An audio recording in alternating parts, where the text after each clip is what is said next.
On a day when the sky seemed unusually high and clear, Aiden Barker had one simple thought. Life is completely meaningless. It was also painfully boring. At 29, he had folded his large body onto his bed and was scrolling through sensational thumbnails on iTube with unfocused eyes. Whenever one looked interesting, he tapped it, but he never watched for more than a few seconds. In the end, he closed the app, rolled onto his other side, and muttered the same conclusion again. This is seriously so boring. He was probably standing at the lowest point on the graph of his life. 29 years old, unemployed, though he still called himself a job seeker, the eldest son of the family. He looked around the cramped room and wondered what he had left. He had worked hard, or at least he had believed he had, but after leaving his company unexpectedly, his motivation had disappeared. A friend who knew him well had advised him to rest for a while. Aiden had followed that advice for months. His body felt comfortable, but his mind never did. It was as though time itself had stopped. On days like this, he often imagined resetting his life. With nothing else to do, he had begun reading web novels, and apparently many people shared the same fantasy. Every other protagonist was reincarnated, sent back in time, or dropped into someone else's body. It was one of the most thrilling and desperate wishes a person could have. The important point, however, was that it was only a fantasy, an impossible what if, with a probability so close to zero that no sane person prepared for it. Aiden Barker experienced his first regression on that bright blue day. The moment he opened his eyes, an old gray test paper filled his vision. Don't cheat. You all know academic dishonesty means an automatic zero. A second earlier, he had been lying in bed. Now he was 12 years in the past, sitting through the second period of a high school midterm. Whoever had set the timing deserved to be hit once with an answer sheet and once with a black exam marker. Sets and functions? Aiden had thought the last unbearable group he would ever deal with was the hazing culture at university. Yet the universe had returned him directly to a mathematics test. The questions are all based on what we covered in class, the teacher reminded them. The problem was that Aiden had attended those classes 12 years ago. Contrary to what novels suggested, seeing an old test did not magically restore every forgotten answer. Other regressors memorized lottery numbers and stock prices. Aiden, at 29, had apparently neglected the basic responsibility of preparing for the possibility of time travel. His first regression began in a clumsy but familiar way. He returned to the basement apartment where his family had lived before his father found another job, gained a tearful burst of motivation, and swore to build a different life. He studied until his eyes burned. The thought of serving in the military again was horrifying, but he had several years to find a way around that. If he could rebuild his life from the ground up, then this had to be an opportunity. That was what he believed, until the third period of the National College Entrance Exam, when the English listening section cut off in the middle of a question and the world reset again. Was this real? The phrase was outdated, but nothing else fit. Was this seriously real? Aiden, do you think the army is a joke? Do you think regression is a joke? A moment earlier, he had been choosing the most appropriate response to Daniel's final line on the exam. Now a senior soldier was glaring at him. When a senior asks you something, you answer, Private First Class Aiden Barker. What? Barker? Are you a dog? From now on, don't say Private First Class. Say, woof. I'm sorry, I didn't hear you. The man was old enough to know better and still found name-based insults amusing. Aiden barely listened. If this insane system had sent him into the military because he feared serving again, he needed to discover how to ruin its day. There had to be a pattern. 2 full years had passed after his first regression without incident. Why had the reset happened on the day of the entrance exam? Aiden had read almost every kind of fantasy novel except romance fantasy, and even some of those. A process this strange had to follow an algorithm. The senior kept provoking him, but Aiden was no longer the frightened 21-year-old recruit he had once been. Until moments ago, he had been a high school senior facing the most important test in Westland. Compared with that, one petty soldier was nothing.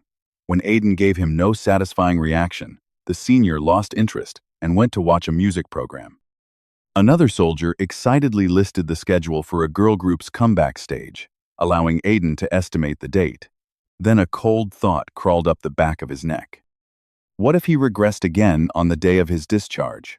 2 weeks after leaving the military, the third regression arrived. His military haircut had barely grown out before time threw him. Forward to the age of 24, when he had worn his fringe over his eyes to compensate for all the hair he had been forced to shave. The timeline was no longer moving in any sensible order. What is this supposed to be? Maybe this was hell.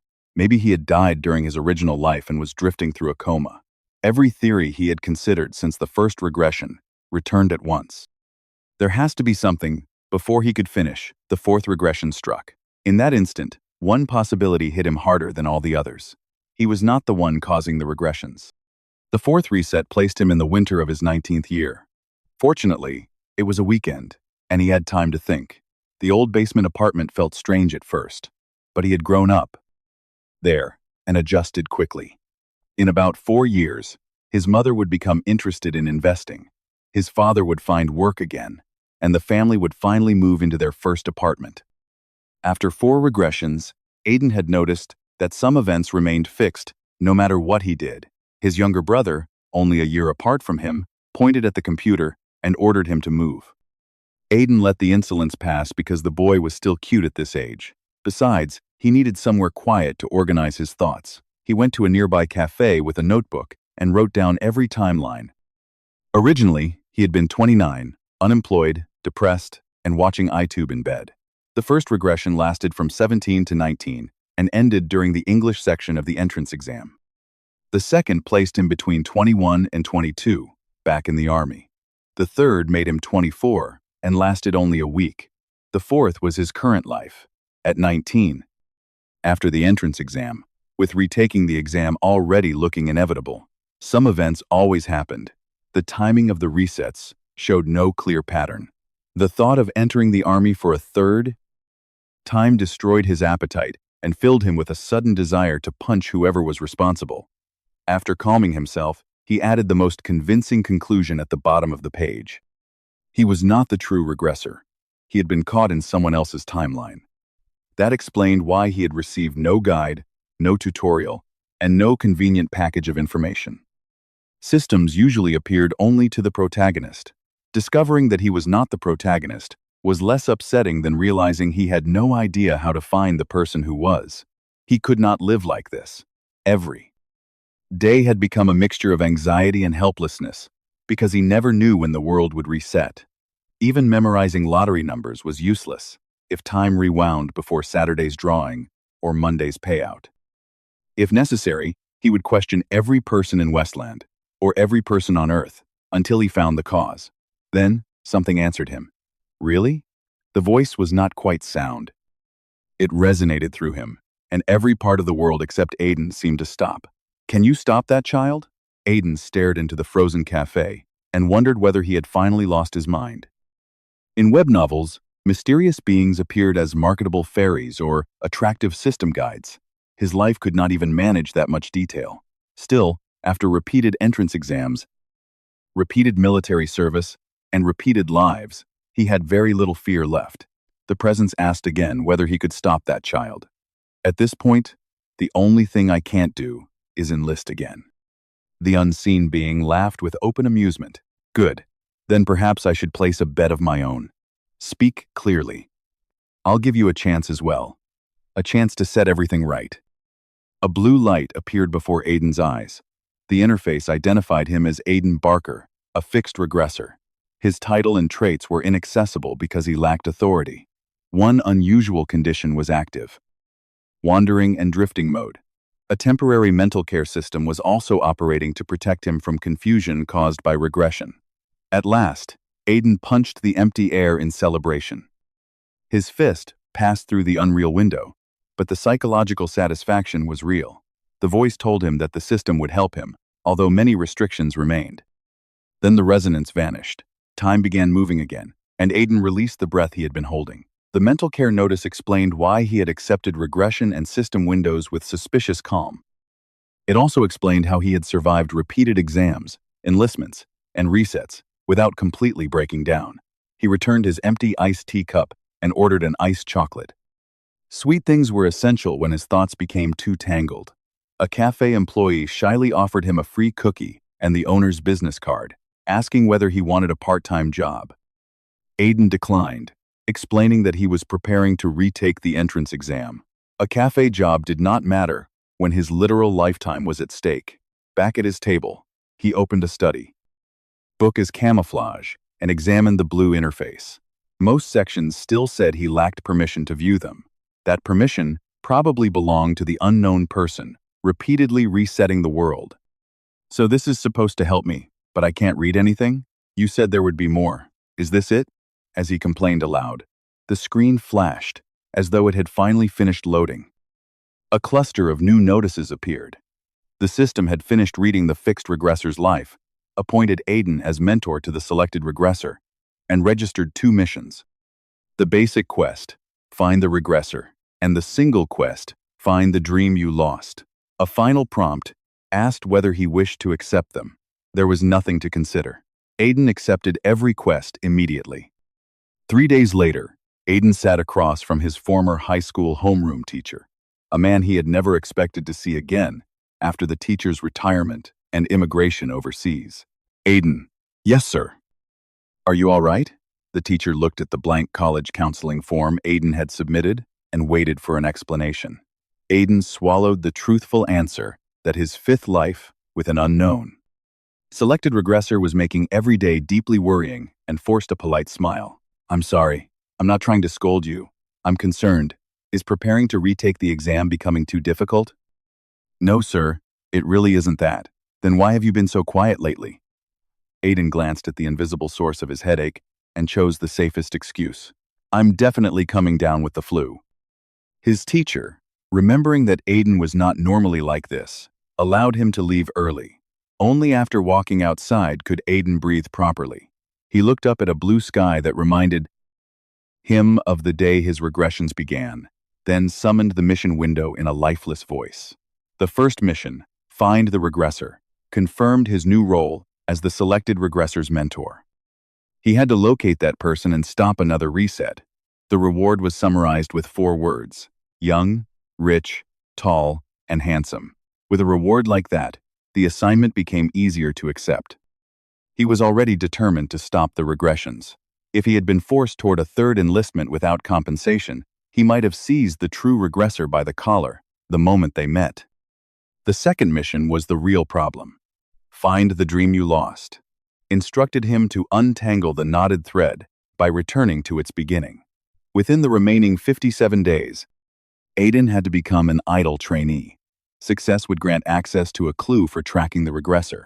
Failure would increase the probability of a 5th regression by 45%. So this was an idle story? He had welcomed the system and its quests, but a sudden change in the genre of his life was not automatically good news. At least I don't have to hunt monsters, he told himself. Then the rest of the demand sank in. People trained for years without passing a company audition, and he had less than 2 months. Worse, the penalty was nearly a 50-50 chance of reliving. Everything yet again. He tore open a chocolate bar for emergency sugar and quietly sang an old line about losing the way. When life became hopeless, that song was practically mandatory. The truth was that becoming an idol had once been his dream. He had loved singing and dancing from childhood. On stage, he felt as though he could fly. The desire to become a singer had grown naturally and survived for 10 years. Yet the comments had always been the same. His voice stood out too much. His volume was too strong. He was talented, but somehow difficult to place. People asked whether he had considered another career and how long he intended to wait for a debut. He had always been told that he was good, but the opportunities always passed around him. Had he lacked passion, ability, discipline? Each missed chance slowly ate away at his confidence. One person had once urged him to try again because the company still saw potential. Aiden had heard only that poisonous word, potential. Perhaps he had been more afraid of proving himself than he had realized. In the end, he had said, "No, I'm quitting." He abandoned the dream because he needed a place where his work could be measured and recognized. Now there was no point indulging in regret. The system had given an order, and refusing meant another regression. Aiden took out the old phone he still had not grown used to and searched for male idol auditions and entertainment agencies. He refused to enter the military 3 times. That alone was enough motivation. After organizing every available company, artist roster, application period, and rumor in a spreadsheet, he reduced the possibilities to 3. Meridian was a mid-sized company famous for successful boy groups. Sterling was one of the 3 largest entertainment agencies in the country. Crescent specialized in solo artists. His years of handling group projects and office documents had not gone to waste. He eliminated one company he personally liked because it had just debuted a new boy group. Judging by the quest's direction, the next step would probably be debut, and the selected regressor was unlikely to wait years for another launch. By searching fan communities and social media, Aiden found rumors that all 3 remaining companies were preparing new groups or searching for a final member. The unanswered question was whether any company would satisfy the quest. Was the selected regressor also a trainee? There were too few clues. The nearest opportunity was Sterling's public audition that weekend. The company would attract so many applicants that Aiden could join without drawing attention and test his current ability. He began considering songs that matched Sterling's style. Explaining the trip to his mother was harder. Only a year had passed since he declared that he would never become a singer. When he said he was going to Silvercrest, she asked which friend he planned to meet. Aiden hesitated while searching 12-year-old memories for a name, then said he was going with Liam. His mother accepted the answer and only asked whether he had enough money. There was no reason to worry her over an audition he expected to fail. He filled out the online application in secret, fighting the habit of entering his university as his highest level of education and writing a corporate-style statement about his future contributions. He had to remember that he was 19. At this age, even wearing a flower in his hair could be dismissed as youthful experimentation. On the subway, Aiden reviewed his notes on Sterling Entertainment. Its artists included Crownfall, Vanguard, Seraph, and Moonveil. The company preferred polished, complete idols and placed enormous weight on appearance, charm, and star quality. Vanguard was one of Westland's leading boy groups. Almost every member had renewed their contract, but the oldest members were scheduled to begin military service the following year, making a new group increasingly urgent. In Aiden's original future, Sterling eventually debuted a 9-member team called Ether 9, or something similar. People had joked that the company had emptied its trainee roster in a panic. The joke stopped when the first teasers appeared. The group became known as the Greek Statue Idols. Sterling had always been famous for faces, but this team looked as though the company had recruited gods. Aiden studied his reflection in the dark phone screen. He did not consider himself ugly. He simply did not belong among that level of beauty. Even if he became a trainee, debuting there would be nearly impossible. Still, he had no intention of performing badly on purpose. As he stood to leave the subway, a stranger approached and greeted him. Aiden immediately answered that he believed in the way as well, and therefore had no need to hear a religious sales pitch. The stranger froze in confusion. Aiden offered a professional smile and walked away. He had reached the audition. Inside Sterling Entertainment, the head of rookie development rubbed his tired eyes, while another applicant left the room. Too many young hopefuls had learned exaggerated winks and seductive expressions from survival programs without learning how to sing. Sterling cared heavily about beauty, but it did not recruit empty statues. Skill could be taught, yet a candidate still needed to show what kind of picture they could create on stage. The staff discussed an earlier contestant whose vocal technique sounded flashy but self-indulgent. He reminded them of Mason, a current trainee hovering on the edge of the next debut team. Mason wanted the main vocal position, but his stubborn style made him difficult to place. "What I want is someone clean and straightforward," the team leader complained. "Someone who makes auditions enjoyable again." Then applicant number 71 entered. "Hello, I'm number 71. The team leader straightened slightly. The boy had calm black hair, long, narrow monolid eyes, and unusually clear skin for a high school student. More important, his voice carried no visible hesitation. "I'll begin with my song," he sang. without accompaniment, choosing an old drama soundtrack, originally performed by Eliza, the main vocalist of Seraph. The ballad demanded sustained high notes, instant transitions into the lower register, and a continuous emotional line. Countless singers had covered it, but few escaped comparison with Eliza. Number 71 handled the first high passage cleanly. When he descended, he mixed breath into the tone without losing support, revealing a deep groove in his lower range. The panelist's pen began to turn between his fingers. The boy was not merely reaching the notes, he understood how to connect them. By the final phrase, the head of rookie development gripped Aiden's application, while keeping his face carefully neutral. Inside, he was shouting one word: jackpot. When Aiden finished singing, the judges gave him almost no reaction. He studied their faces and pressed his lips together. He had entered, expecting rejection, but an immediate dismissal would still sting. The song was one of the pieces he had practiced most often during his former trainee years, a personal weapon he trusted. Perhaps he should have chosen something safer. The woman in the middle finally thanked him and asked whether he had prepared a dance. Aiden nodded, and the instrumental track he had submitted began to play. The rookie development team leader hid his mouth behind one hand. The singer could dance too? 11 years of experience told him that number 71 would not be hopeless. When the strong hip-hop beat started, and Aiden settled naturally into the rhythm, the man's restrained smile widened. The choreography was probably self-made. A few transitions looked rough, and none of the movements required main dancer technique, but rhythm lived clearly in Aiden's body. Every extension landed with the beat, instead of merely following it. The employees exchanged interested glances, and quietly suggested keeping him for the next stage. Sterling had recently cut several trainees while reorganizing its next boy group lineup, so the company needed to rebuild its pool. Yet Claire Bennett, the team leader, hesitated even after Aiden finished and stood waiting with controlled breaths. He reviewed the application again. The boy sang well, looked attractive, and moved with instinct. Only one issue remained. At last, Claire thanked him and told him to stay. A staff member would guide him to a waiting lounge.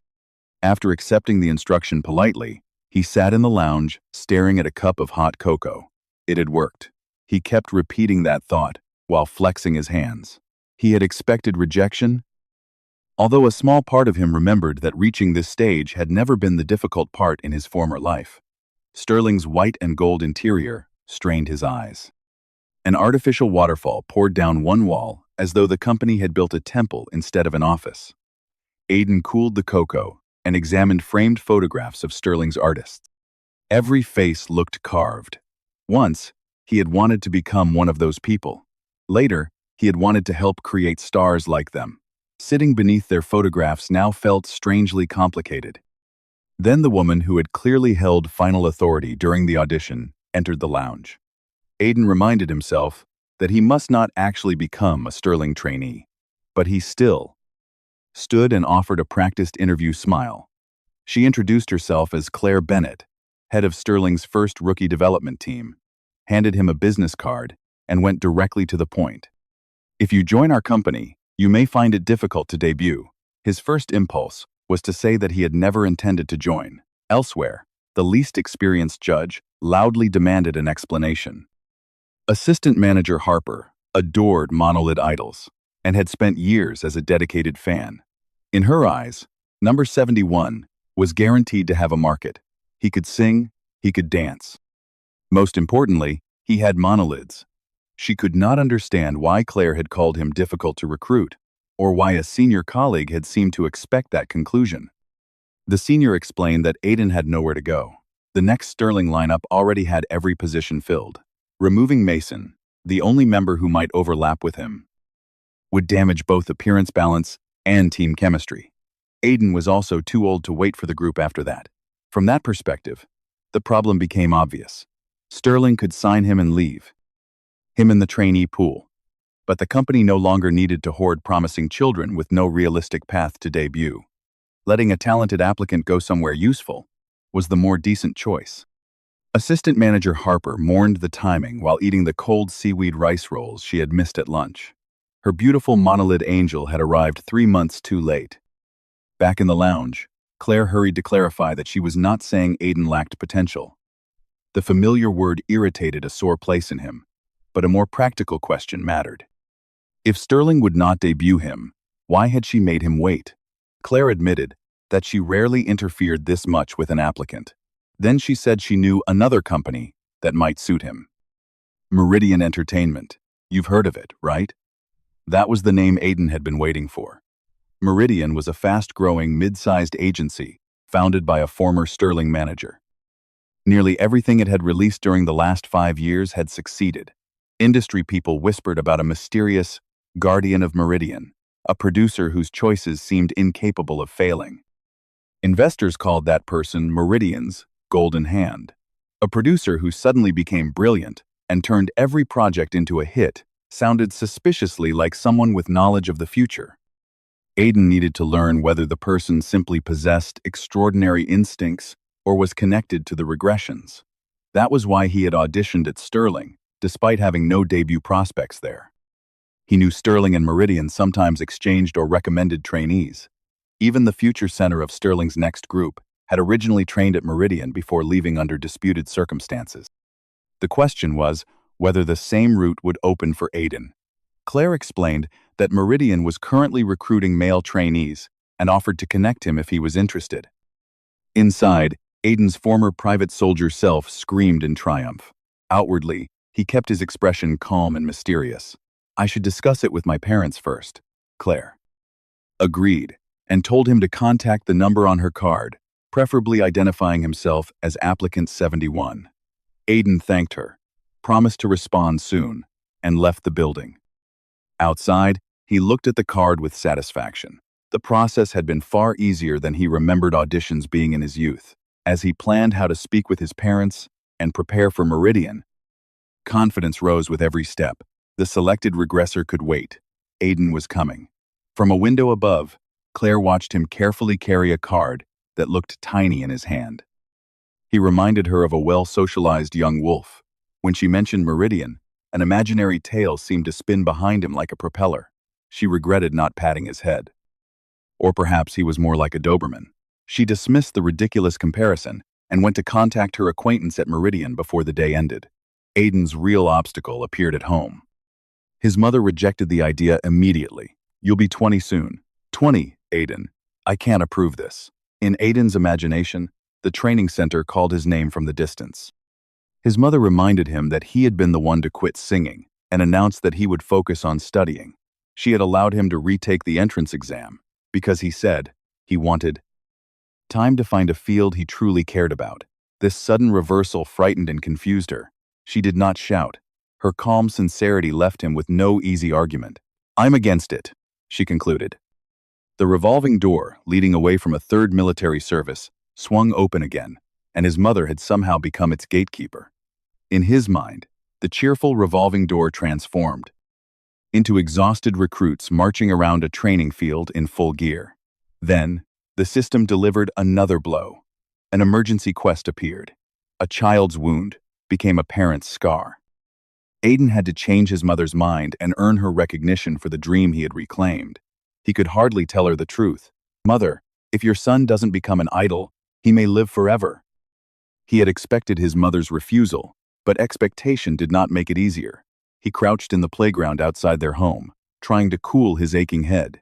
In his hurry, he had left in slippers, and the winter cold had already numbed his feet. He pulled the hem of his long, padded coat over his toes and gave himself 10 minutes to create a strategy. The emergency quest now had a deadline linked to his original mission. 53 days remained. Failure would raise the chance of another regression by 75%.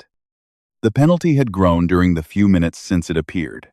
He stared at the system window, then sighed. He was beginning to worry about the selected regressor's fragile mind. Anyone who had triggered 4 regressions was probably not stable. Even with mental protection, Aiden felt sick at the thought of starting over. No wonder the system had attached a mentor. Still, the probability was absurdly delicate. One emotional disturbance, and the world might reset. Studying seemed like the easiest bargaining tool. His mother might accept idol training if Aiden promised to enter a university in Silvercrest at the same time. He could offer mock exam scores, and a concrete admissions plan. The problem was time. The entrance exam had already ended, while he had to become a trainee within 2 months. Balancing serious study with trainee life was possible only by spending youth as though it were expendable. A countdown flashed before him. 5 minutes remained.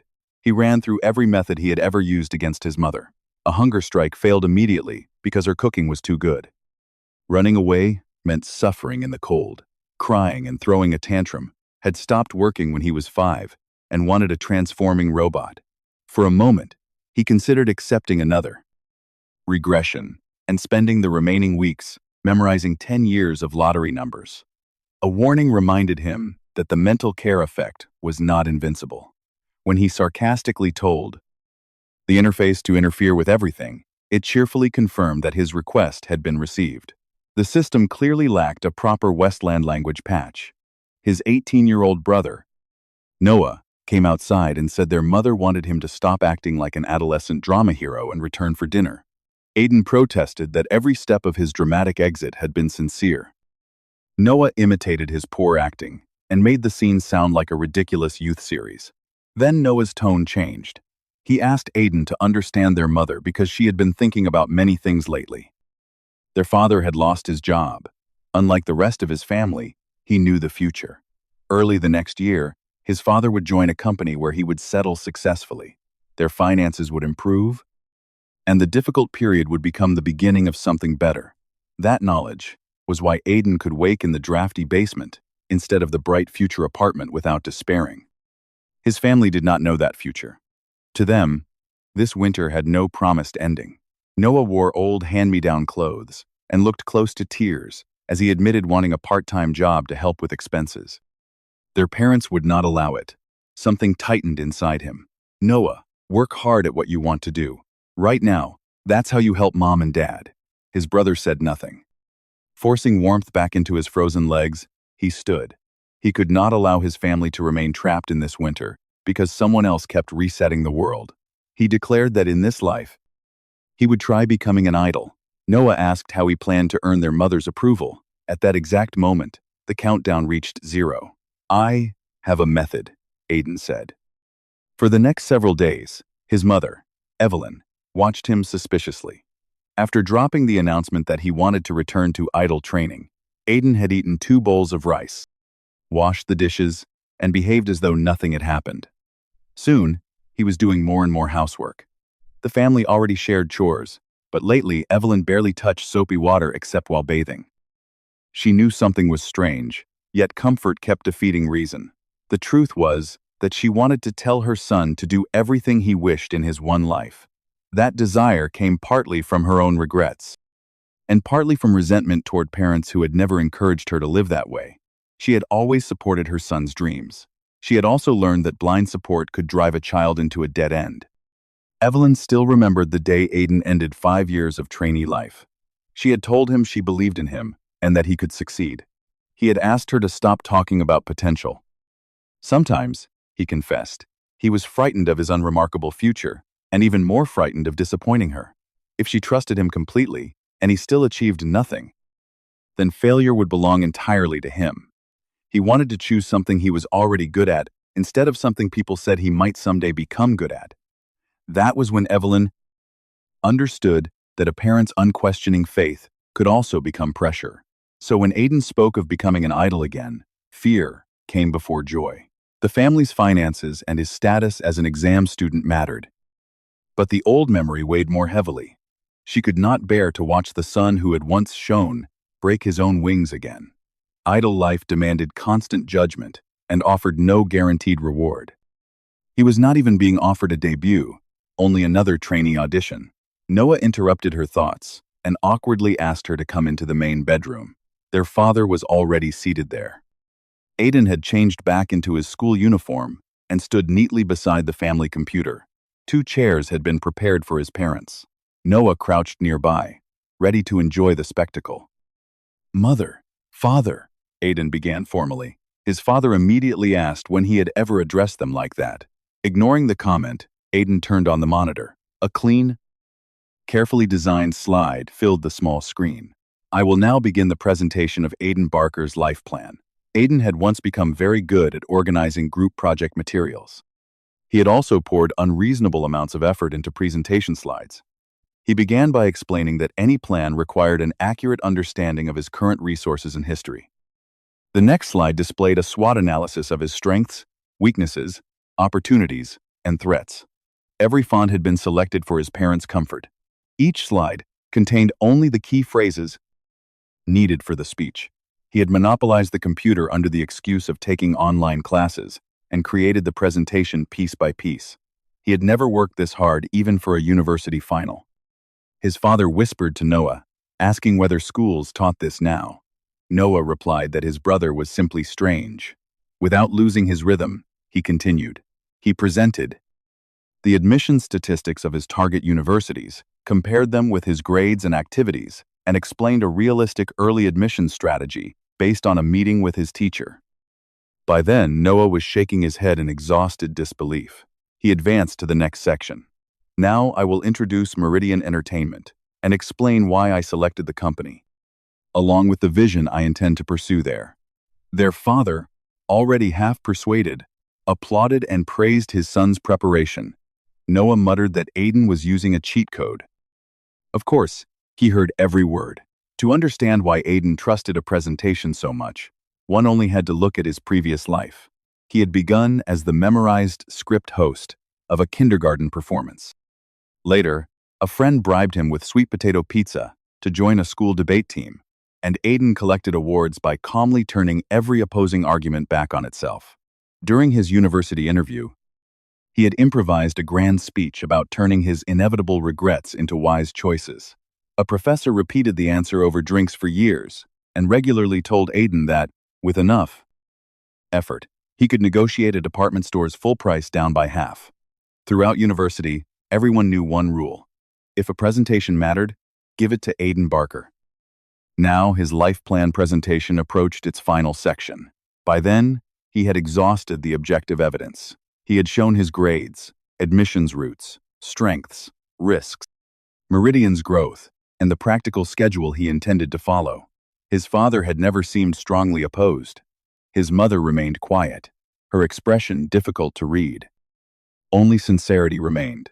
I thought for a long time before deciding to challenge a dream I had already abandoned, Aiden said. I know this is an important period, and I'm not saying I'll give up studying, but an audition opportunity has appeared. Even if I fail, I want to fail only after going as far as I can. It was not entirely true.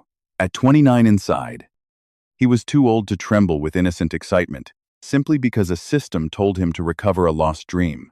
Debuting among thousands of competitors was unlikely, and success after debut was even less certain.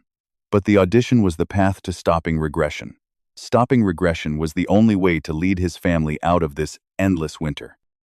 If reclaiming a discarded dream was the price, then playing the role of a passionate 19-year-old was easy. You know I'm good at this. Give me 1 year. If nothing happens, I'll truly stop. He ended on a final slide that simply said thank you, and waited. His father had already handed the decision to Evelyn. After a long silence, she spoke. Aiden, I know you're talented. The words struck something inside him. Memories from his original life flashed through his mind, especially the 29-year-old who had spent day after day in bed after leaving his job. Then his mother continued. And it would be all right even if you weren't. She did not know that future Aiden, yet her words seemed to reach him. I only want you not to suffer. I want you to hear kind words, live your own life, and have as few regrets as possible. That's all. A completion notice appeared. The emergency quest was over, and Aiden had earned a special reward. One chance to inspect another person's trait, though never his own. He barely cared about the reward. His hidden fist tightened. He would end the regressions in this life. Meanwhile, at Sterling Entertainment, Claire Bennett was receiving increasingly desperate messages from Meridian. Aiden had left excitedly with her business card, yet days passed without contact. She checked spam folders, email, and missed calls, finding only advertisements. One applicant should not matter to agencies surrounded by aspiring idols. Nevertheless, both Sterling and Meridian waited like anxious servants hoping to be chosen. Meridian's team leader apparently insisted on seeing him. Sterling also owed the company a favor because Meridian had helped release Caleb Monroe, now the undisputed ace of Sterling's upcoming group. Claire regretted not escorting Aiden home and persuading his parents personally, a tactic she had once used to recruit Vanguard's youngest member. Then a message arrived. "This is applicant 71. I called, but you didn't answer, so I'm leaving a text." Claire nearly deleted it with the rest, before realizing what she was reading. She covered her mouth in relief. Assistant manager Harper understood from her reaction and jumped to her feet. Claire waited just long enough to avoid sounding desperate, then called. Her plan was to act busy, pretend she barely remembered him, and suggest Sterling had no particular interest. The strategy collapsed the instant Aiden answered. She introduced herself in one breath, apologized for replying late, and immediately admitted that Meridian wanted to meet him as soon as possible. While speaking in her calmest tone, she frantically messaged Assistant Manager Harper to arrange a meeting. They settled on Friday at 5. Aiden said school would not be a problem because the entrance exam was over. Claire promised to accompany him and told him to call upon arrival. Afterward, Assistant Manager Harper confessed that she would abandon company loyalty and transfer to Meridian if that was what it took to debut a good monolith idol. Claire wondered why the woman cared so much after seeing Aiden only once. Harper could not explain years of fan instinct. She only shrugged and said her preferences had always been consistent. On Friday at 5, Claire met Aiden again, beside a Meridian employee. For the public audition, his hair had been plain and his clothing ordinary. Now, his hair was swept lightly back, and a black leather shearling jacket gave him a sharper, more sensitive atmosphere. For one moment, Claire wondered whether she should have ignored Sterling's lineup and made him one of theirs. The Meridian employee greeted Aiden, explained that there would be a simple audition, and invited Claire to observe. She followed them inside, reminding herself that the decision had already been made. The sharpness Claire noticed was not styling. Aiden was genuinely irritated. A new single quest had appeared. Its title declared that he would be the craziest person in the area. Now that he was entering Meridian, he had 6 months to survive suffocating internal politics, overcome sabotage, find allies, remove hidden bombs, and debut successfully. Removing those bombs would lower the probability of regression and raise the mission's success rate. Success would provide another clue for tracking the regressor. Failure would increase the chance of a 5th regression to 85%. 85. He stared at the number and briefly considered whether destroying everyone involved might be easier. An 85% chance of regression was so outrageous that Aiden could not even laugh. A Meridian manager explained that the staff had already watched his Sterling audition video. Today would focus on a simple skill check and questions meant to understand him better. Her explanation barely reached him. First, the system had sent him through the army twice, then ordered him to become a trainee, and now it wanted him to remove hidden bombs inside an entertainment company. If anyone in this building was crazier than a man who had gone from the college entrance exam to the military and back to high school, Aiden wanted to trade lives with them. When the manager called his name again, he returned to reality and apologized, claiming that nerves had kept him awake all night. Claire Bennett and Meridian's manager Collins interpreted his distraction as the anxiety of a teenager approaching his dream and comforted him. They also noticed his new appearance. Aiden had spent his allowance on a haircut and clothes designed specifically for Meridian. He acted modest and said he had dressed carefully because he wanted to make a good impression. Manager Collins laughed and declared that the more he looked, the more certain he became that Aiden belonged at Meridian. That reaction was exactly what Aiden had planned. His research described Meridian as the home of Phoenix, the disbanded Project Nova, and North Star. It was famous for powerful male idols, ambitious concepts, and serious investment in music. With North Star established, the company was preparing a new group for expansion. More importantly, Meridian seemed to prefer people who looked dangerous. Its artists were known as the industry's My Way idols. A popular joke compared Sterling's school uniform concepts with Meridian's. Sterling's idols looked like influential students. Meridian's looked like students who rarely attended school. Fans said Sterling's Center seemed like the student council president secretly controlling everything, while a North Star member looked like the powerful backer behind him. Phoenix's forceful image had become a company tradition. Meridian valued stage presence and ability, more than a conventionally polished idol face. For Sterling, Aiden had dressed cleanly and plainly, so the company could imagine transforming him. Arriving at Meridian the same way would have been a mistake. As soon as the meeting was scheduled, he reopened his ear piercings, layered his long hair, and chose a timeless street style. After living with his own face for an extra decade, he knew what suited it better than any 19-year-old version of himself had. Claire Bennett wished him luck as he entered a recording booth. Meridian sometimes tested applicants by recording a section of an existing artist's song. They claimed it measured how well a candidate accepted direction. Aiden considered that nonsense. Giving detailed direction to an inexperienced applicant was simply another form of pressure interview. The Quest's warning about suffocating politics made him suspect the first hidden bomb was already in the room. 3 people waited beyond the glass. The first was a division director who openly disliked him. The second was a team leader, watching with an unreadable expression. The third was Adrian Stone, leader of Phoenix and one of Meridian's founding pillars.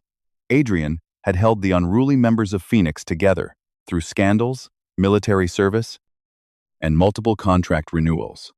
When the group renewed for a third time, he had casually told fans that the members had finally realized everything would become chaos without him. Almost any other idol would have been attacked for arrogance. Adrian had earned the right to say it. Hopefully, the famous leader was not the bomb. That would make the mission much harder. The audition song was Phoenix's debut track, and Adrian himself appeared to be directing. Making an applicant sing the original artist's song in front of him was vicious. An ordinary trainee would already be collapsing under the pressure. But Aiden was not an ordinary applicant. As Adrian asked him to sing through the first chorus so they could hear his tone, a familiar chime sounded in Aiden's head. A skill called As You Say, Level 1, activated. He had not walked into a bomb removal mission without first demanding protective equipment. The night before, immediately after seeing the 85% failure penalty, he had announced a strike. The interface returned an unhelpful reply. It did not understand. Crossing his legs and folding his arms, he repeated that he would not participate. Becoming a trainee within 2 months had been ridiculous but tolerable. Becoming rich, young, tall, and handsome sounded like fair compensation. Being ordered to conquer company politics, assemble a debut team, and remove bombs was something else entirely. He was 19 on paper. How was a teenager supposed to take control of an entertainment agency? The system window flickered with errors as Aiden declared that it could trigger regression if it wished. They could all live forever. When the system admitted that his unexpected behavior had confused it, Aiden knew negotiation had begun. Give me a skill or an item. The answer came back immediately. Fixed regressors were not meant to receive separate skills. Then I'm not doing it. It explained that the help already provided was an enormous exception.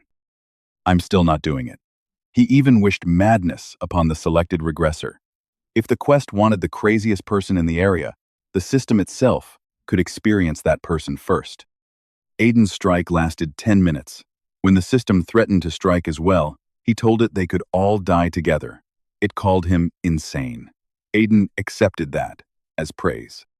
The system had been created to help him, which meant it could not simply abandon cooperation.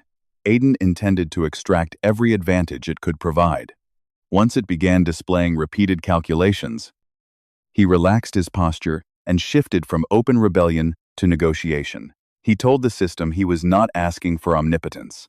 He only wanted reasonable support. At present, having a system was barely different from having none. Completing the quest benefited everyone, so they should agree on a fair arrangement. Then he smiled and asked whether skills existed. The system tried to evade the question, but Aiden had caught its earlier wording. It had not said skills were impossible. It had said fixed regressors were not provided with them. That meant the selected regressor could use skills. Next came a loud accusation that the system was discriminating against regressors. He had risked his own life to mentor someone else. And this was how he was treated? Such injustice deserved national news coverage. One of Aiden's rules of negotiation was to behave as though he already held the stronger position. He crossed his legs, rested his chin on one hand, and suggested there were many ways they could discuss the existence of skills. A pale blue message admitted that his madness was frightening. "Take your time learning how crazy I am," Aiden replied. 10 minutes later, the blue interface looked almost drained of color. A new skill system had been registered. Aiden Barker could create skills required for quest completion. Because this function was not part of his original system patch, every creation and activation would require a price until the patch stabilized. It was a forced loophole, but Aiden considered the result acceptable. If the selected regressor was the player, then Aiden resembled a non-player character. Players learned skills through tutorials, while non-player characters often began with abilities written into their settings. The system could not grant him player skills, but perhaps it could allow him to define his own configuration. For the Meridian audition, he considered making a bomb detector, but such a powerful cheat would probably demand a terrible price. An idle statistics skill was also tempting, though not immediately useful. Instead, he requested an expression booster, the ability to reproduce through singing or dancing whatever he intended or imagined, whether abstract or concrete. After demanding more detail and calculating compatibility, the interface approved the creation. The new skill was named As You Say. Now, inside the recording booth, Adrian Stone listened and wondered what kind of applicant had appeared. Adrian had come only because Meridian's division director repeatedly asked him. The recording test was a method the director often used to remove applicants he disliked. Adrian hated being used as an excuse, but he also wanted to help create Meridian's future group someday. If Aiden disappointed him, Adrian was fully prepared to end the audition.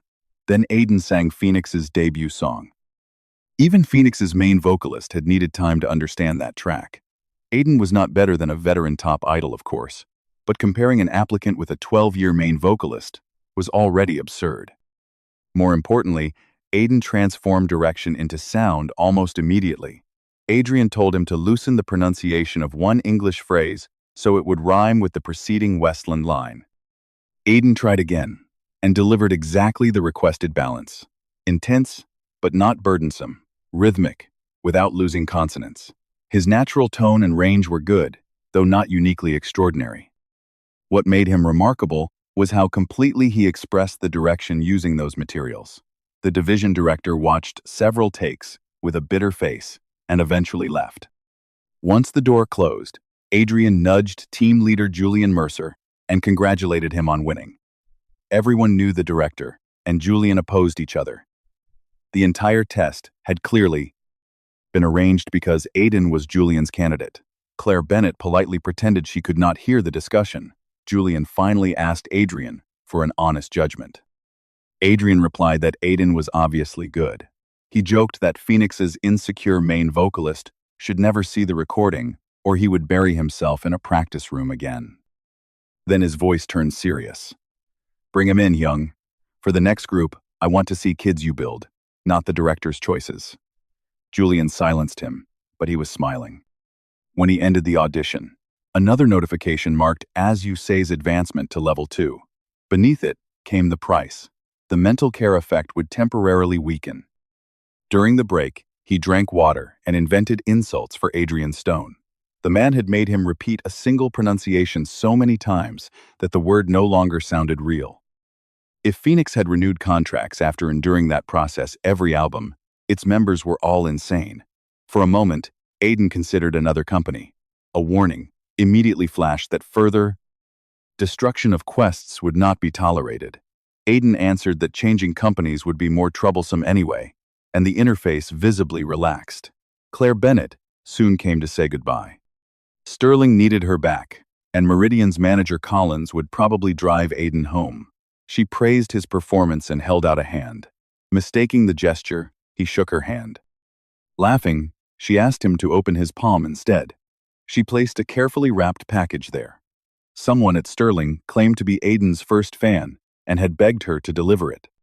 Before leaving the hallway, he opened the package. Inside was expensive chocolate and a card. The message said the sender looked forward to the day he became a star, and signed it as someone who wished to be his first fan. The word fan felt unreal. He was not even a trainee. The sender had barely seen him, yet was already waiting for him to shine. Then the penalty activated. With mental care weakened, a warning followed. Controlling reason and emotion would briefly become difficult. Before Aiden fully understood, his eyes burned.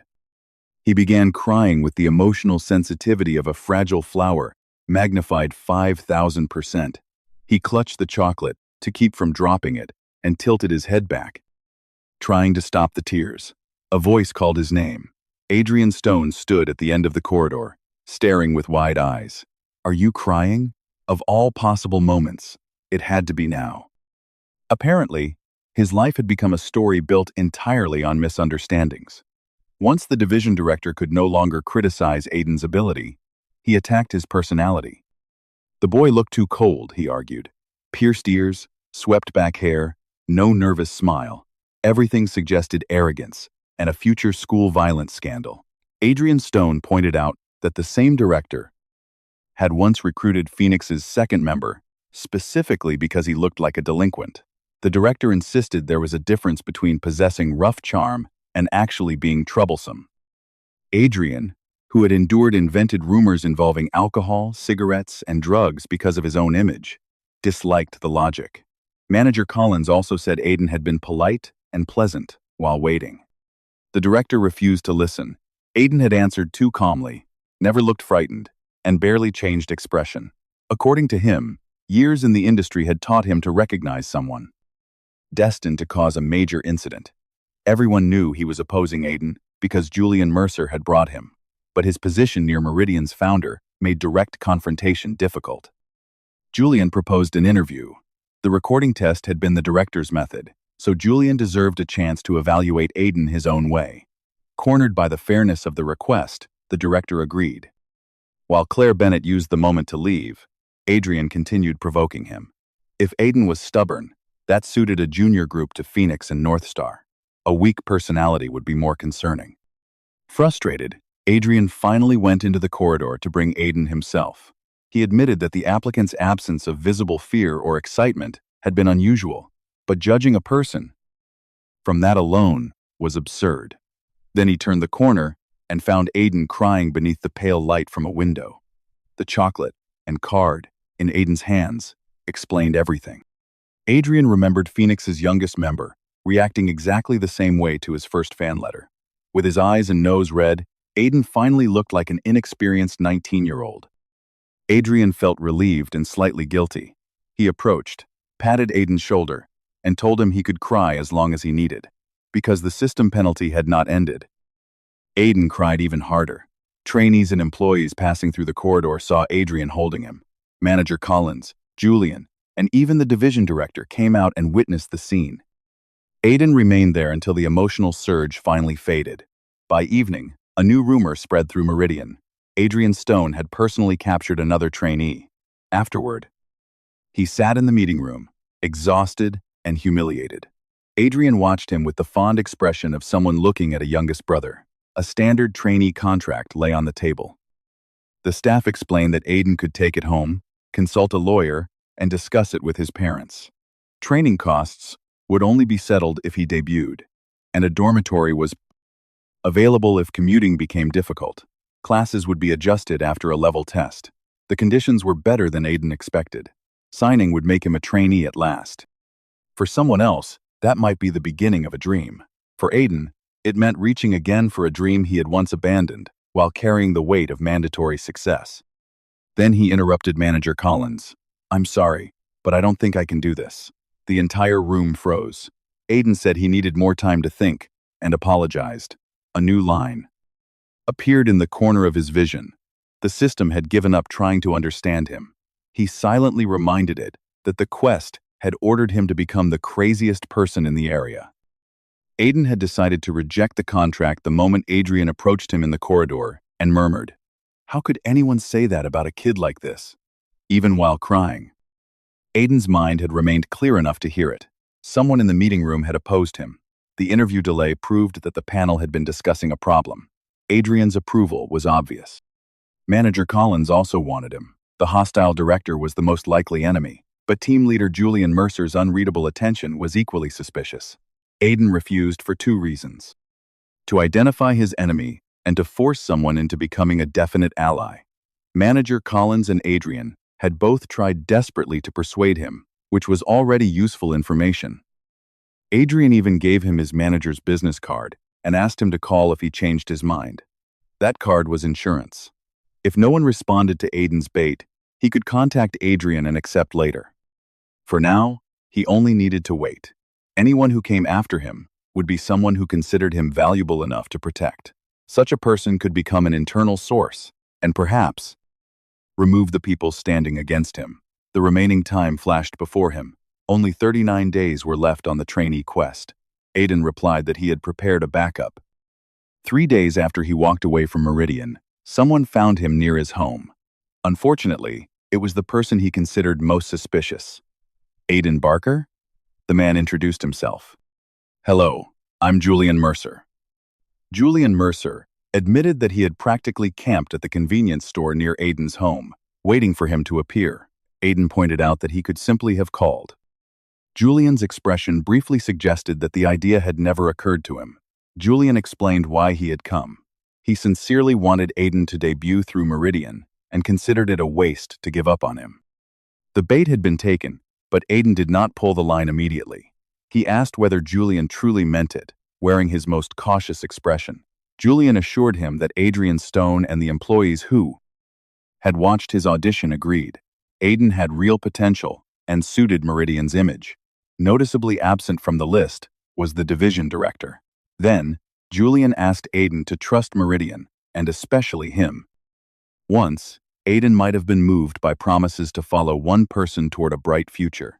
Experience had taught him that managers were salaried employees, and trainees were products. The moment someone more profitable appeared, loyalty could change. Still, refusing too long might close the door entirely. Aiden had used the last 3 days to research the man in front of him. Julian Mercer was in his mid-30s. He had successfully launched Northstar, maintained a long friendship with the famously difficult Adrian Stone, and had recently become known as Meridian's guardian. Perhaps he was simply an excellent manager who had found the right era. Perhaps his success came from knowing the future. If Julian was the selected regressor, Aiden needed to seize him immediately. If not, he was the best possible first ally for someone who might have to take control of an entertainment company. The special reward from persuading his mother came back to mind. One inspection of another person's traits. He used it on Julian.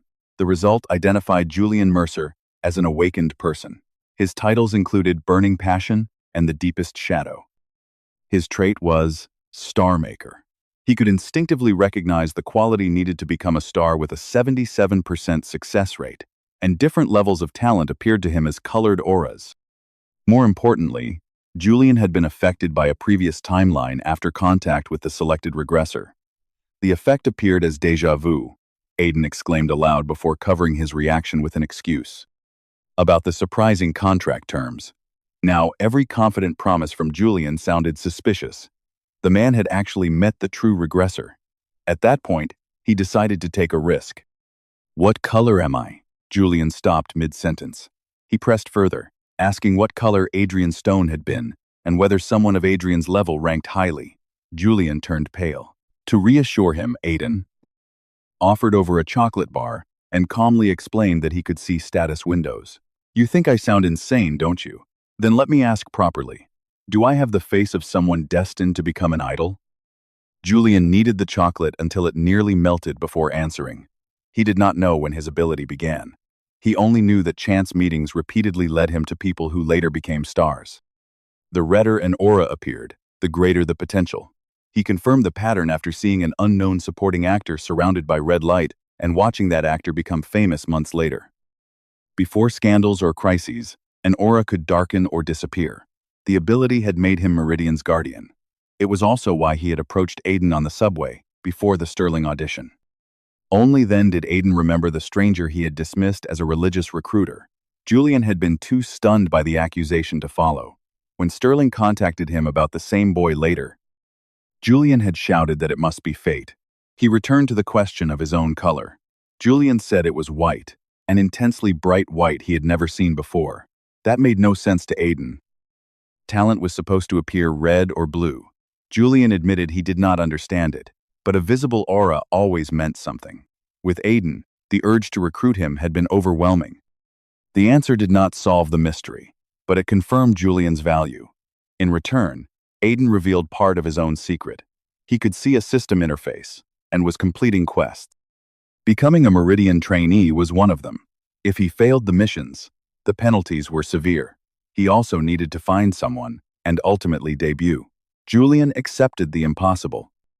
Explanation more quickly than expected, then asked a question Aiden had not prepared for.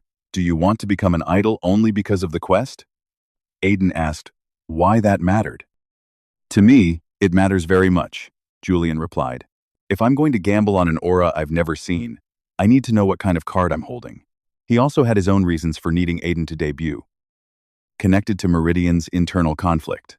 Most importantly, he could not afford for Aiden to complete one quest and disappear. A response gauge appeared beside Julian's information. Its rising percentage would determine whether he could be recruited as an ally. Pure passion had always made Aiden uncomfortable because it exposed the emptiness behind his polished words. He could not yet say whether he genuinely wanted the idol life, but Julian would not replace him. Aiden was the only person with that white aura and the only madman who could see status windows. So Aiden offered the portion of truth he could promise. The quest is the ultimate reason, but I have no intention of making a half-hearted attempt. Whatever happens, I won't disappoint anyone. Julian's response rate rose to 73%. Recruitment became available. He held out his hand. I look forward to working with you, Team Leader G. That was how. Aiden Barker became a Meridian trainee, staking the fifth version of his life on success.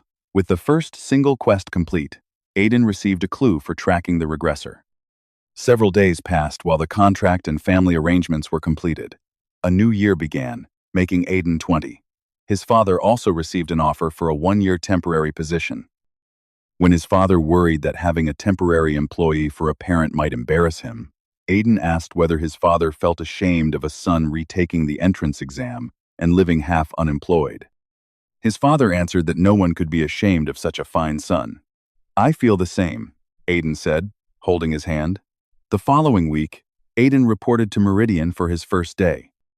Before he even reached the practice rooms, he discovered that rumors had outrun every official announcement. Employees claimed Sterling and Meridian had fought over casting him. Some said Claire Bennett had raised him personally, while others insisted Julian Mercer had discovered him on the street. The most dramatic version said Aiden had recorded a guide track for Phoenix, fought Adrian Stone, rejected Meridian's contract, and forced 3 important men to visit him, like strategists begging a legendary advisor to join them. One trainee cautiously asked whether that was not what had happened. Aiden stared at him. This place was already exhausting. The moment he entered the building, every conversation quieted. He immediately understood the danger. Attention could help an idol, but exaggerated expectations placed poison around a new trainee. People who heard that someone was extraordinary often searched for reasons to disagree. One employee already muttered that Aiden looked more ordinary than expected. Instead of walking past, he changed direction and approached the group directly. With a friendly smile, he introduced himself as the new trainee and asked for directions to practice room 3. His modest confusion loosened their guarded posture. One employee volunteered to guide him and even offered a drink. Behind him, the evaluation changed at once. The famous newcomer was apparently polite and pleasant.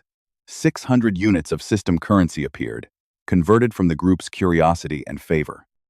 This came from Aiden's newest skill. How much will it cost? Instead of paying for skill creation with mental stability, he could convert affection, received from others, into system currency. The creation penalty had once reduced him to a clingy adult, begging his mother for affection, but the humiliation was worth avoiding worse prices in the future. As an employee guided him through Meridian's maze-like halls, 2 boys rushed from the division director's office. The first was 18-year-old Ethan Cross, a long-legged boy with an impossibly small face, black hair, a quiet expression, and a deep voice that sounded designed for Meridian from birth. The second, was 17-year-old Leo Arden, whose large, bright eyes were wet with worry. He asked whether Ethan had passed by, then hurried after him like a rabbit fleeing a hunter. The office they had left did not escape his notice. The hostile division director was inside. His instincts warned that the encounter mattered. In practice room 3, the dance trainer introduced Aiden, declared a 30-minute break, and abandoned him among the trainees. An older trainee quickly gathered everyone into a circle. He introduced himself as Owen Hartley, age 22, the oldest member and leader of Class B. The others responded to him immediately, revealing his authority. Ethan and Leo arrived late. A tiny crack appeared in Owen's warm smile before it returned.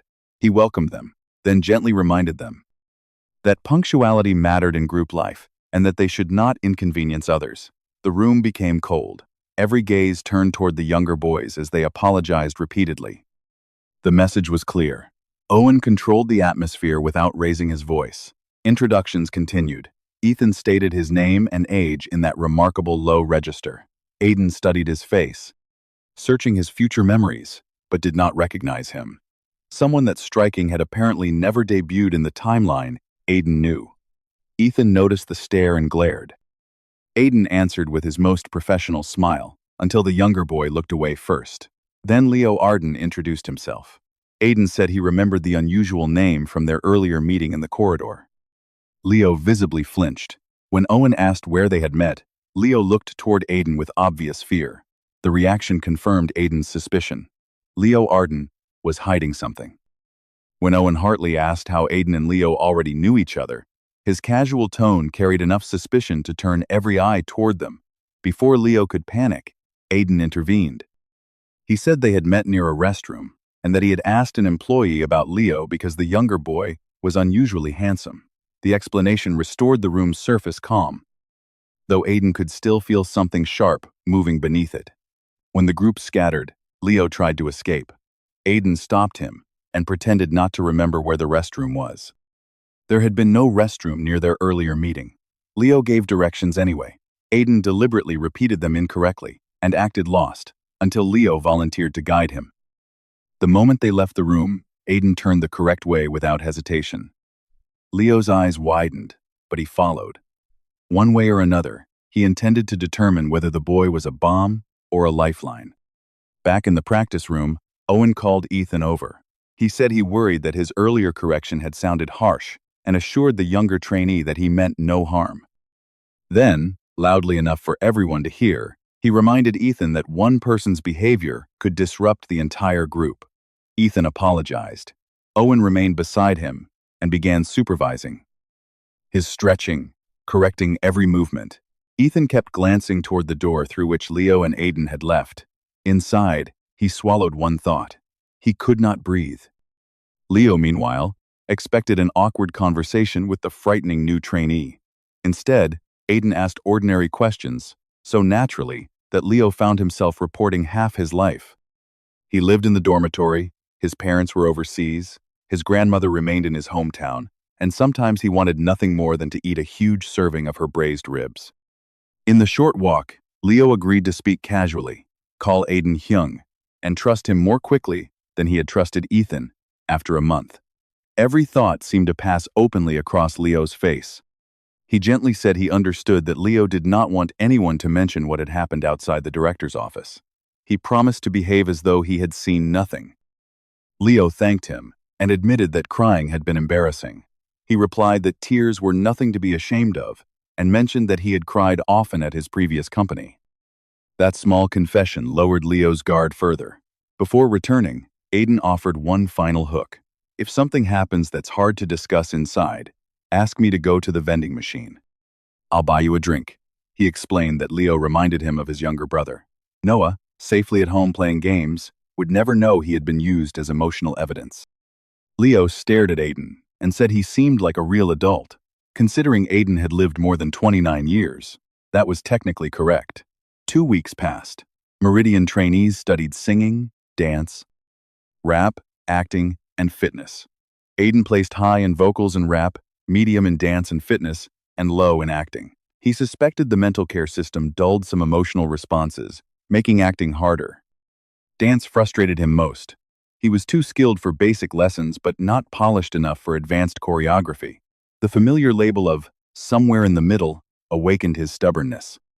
After repeating step routines until even walking felt unnatural, Aiden collapsed on the floor. He noticed that Ethan and Leo were absent again. During the past 2 weeks, both had repeatedly missed lessons or been summoned elsewhere. Each absence made Owen more sensitive. When class ended, Owen ordered everyone to clean immediately, though there was no urgency. He then approached Aiden and told him to rest because following the class must already be difficult. When Aiden offered to help, Owen warned that an inexperienced trainee might damage expensive equipment. The insult was subtle but deliberate. Owen placed an arm near Aiden's shoulder and described him as a beginner, struggling because he had skipped the fundamentals. Aiden finally recognized the exchange as a contest for dominance. Before he could answer, the practice room door burst open. Leo and Ethan returned. Leo's ears were bright red, and anger had transformed his usual nervousness into determination. Hyung, everyone looked over.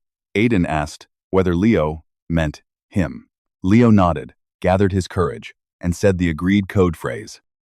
"Let's go eat the vending machine." Aiden stared at him. Eating the vending machine would probably kill them, but this was not the moment to correct his wording. Leo Arden had reached the limit of his stress. He refused to cry because crying would feel like losing, but the situation had grown too complicated to endure alone. Then he remembered Aiden's promise. If something was difficult to say, ask him to go to the vending machine. The rumors surrounding Aiden made the choice logical. He was new enough to stand outside existing alliances, yet important enough that senior figures listened to him. Whether he was Meridian's legendary strategist, Adrian Stone's favorite, or Julian Mercer's personal project, he possessed influence. Unfortunately, Leo's desperate shout about eating the vending machine made the whole practice room laugh. He brought Leo and Ethan to an empty lounge. After a long silence, Leo finally blurted out the problem. "The company keeps trying to debut us." For a beat, Aiden could only stare. Entertainment companies were generally supposed to debut trainees. Ethan clarified that the division director had placed a sponsored trainee in the planned lineup. Leo and Ethan were being added to hide the favoritism. When Aiden asked why those two had been chosen, Ethan answered in his calm, low voice, "Because my family is rich." The explanation only became stranger. Meridian's division director, Victor Shaw, was treated as a founding contributor because he had launched Phoenix. After recent failures cost him a promotion, he began cultivating wealthy contacts. One powerful family's son had suddenly become interested in idol life. The trainees already suspected that the director accepted money to push certain candidates. His interference became more obvious as he reshaped Class A, effectively Meridian's pre-debut management class. Trainees who clashed with the sponsored boy were pushed down in evaluations or pressured to leave. Even Caleb Monroe had departed Meridian during that conflict, before later becoming Sterling's future center. Aiden asked why Ethan and Leo wanted to reject debut. An unfair colleague was unpleasant, but a wealthy family could also bring investment and protection. In a brutal industry, debut itself was an opportunity many talented people never received. Leo said he hated the director, refused to become scenery for someone else, and feared repeating the failure of Project Nova, another group connected to the director. Those reasons were understandable, but to Aiden, they were still insufficient. His quest required a successful debut team, not a morally pure one. If the sponsored trainee could still contribute to success, Aiden had no reason to remove him. Then, Ethan revealed the decisive detail.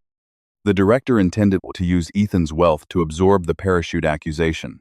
Ethan was the only Class B trainee placed as a backup dancer at Phoenix's concert, even above some Class A members. The favoritism was deliberate. The director knew Ethan and Leo were close and had given them a choice: accept the blame and the new debut contract, or risk what would happen if they refused. That detail made Aiden stop him. Why did they need a new contract at all? They already had trainee contracts with Meridian. Both boys went still. The answer became obvious.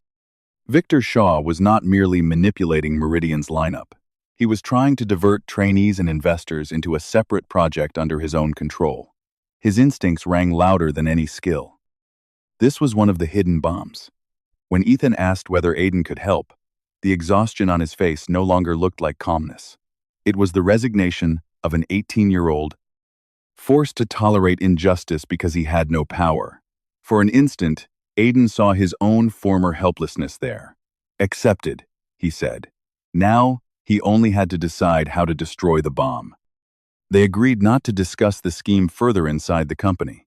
Leo went to wash his tear-reddened face, while Aiden and Ethan arranged to meet that evening. Ethan offered his apartment. His parents lived near the airport because of frequent business trips, while he stayed alone near Meridian, in a two-bedroom home with a large living room. Clearly, rich family had not been an exaggeration. Before they could leave the corridor, a cheerful trainee with pink hair approached. He was Ryan Vale, 19, a Class A trainee and former contestant on the boy group survival show, Rising Stars. Aiden remembered him as Cherry Boy, a contestant with a clear voice and bright smile who gained many fans, but missed the final lineup because the group's concept shifted toward mature sensuality. In the future, Aiden knew, Ryan moved between several companies before eventually debuting as a soloist. Ryan praised Ethan's dancing at Phoenix's concert. Ethan immediately apologized for taking the place Ryan should have received. Ryan insisted it was not Ethan's fault. He would earn another chance through his own ability, and threatened to become angry if Ethan apologized again.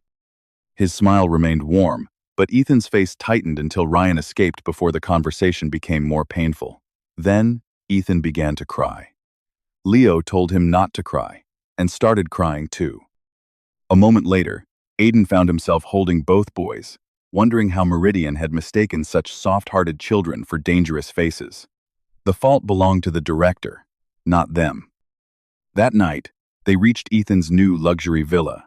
The building, elevator, and apartment all displayed more money than Aiden's family had ever possessed. Ethan explained that he had lived there with his much older brother until the brother married. The apartment was also the first place Ethan had ever invited friends. Amused by his embarrassment, Aiden laughed, which made Ethan accuse him of being a bad person. Aiden teased him until Leo joined in, revealing Ethan's nickname, Ethan Clueless Again, meaning Ethan is clueless again. Ethan asked why anyone would call him that, proving the nickname instantly. The childish conversation slowly loosened the tension that had followed Aiden through regression. Quests, auditions, and company politics. A quiet notification reported that affection from friends had stabilized the fixed regressor. Wandering and drifting mode decreased by 5%. He dismissed the notification. Rest was still rest. He offered Ethan a hand and called it a truce. The younger boy remained suspicious, but accepted. At the last second, Aiden changed the handshake into scissors, trapping Ethan's hand between two fingers. It took Ethan 5 full seconds to understand that he had been tricked again. "Why do you keep doing this?" "Because your reaction is exactly like this," Ethan shouted in frustration. He felt no regret. He was no longer intimidated by Ethan's expressionless face.